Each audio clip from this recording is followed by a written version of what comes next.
Il existe une différence entre l'âme et l'esprit. Et cela commence dans la régénération et se continue dans la sanctification.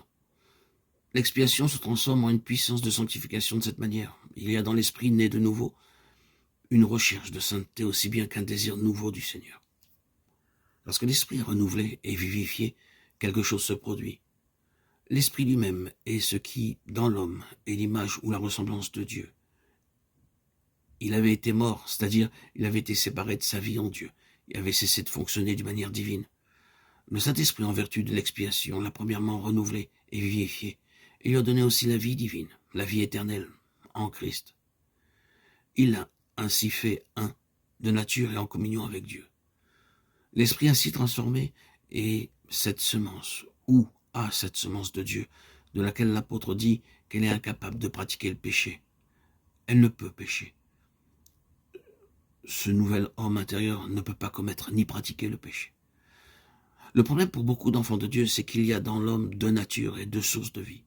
L'une donne de l'eau douce, l'autre de l'eau amère. Et la Bible nous dit qu'une fontaine ne peut faire cela.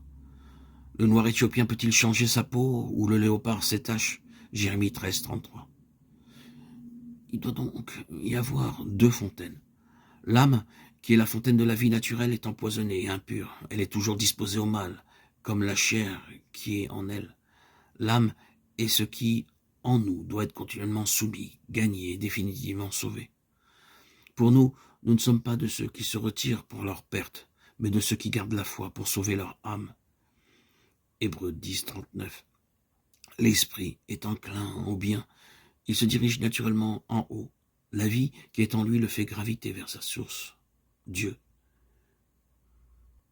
Il juge et condamne tous les mouvements de la chair. Il s'efforce, animé par le Saint-Esprit qui demeure en lui, de diriger l'homme entier vers Dieu. Sa nature est divine, bien qu'il ne devienne pas la personne divine. C'est lui qui est une nouvelle création, 2 Corinthiens 5, 17, et qui se renouvelle à l'image de celui qui l'a créé, Colossiens 3, 10.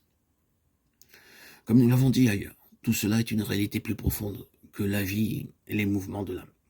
Il s'oppose continuellement à ce qui est nous-mêmes et qui nous est naturel. Il y a des degrés de notre expérience spirituelle plus ou moins prononcés dans des cas différents et pour certaines raisons. La première phase peut être une joie grande et débordante avec un sens merveilleux d'émancipation. Dans cette phase, l'on parle souvent de choses extravagantes à l'égard de la délivrance totale et de la victoire finale.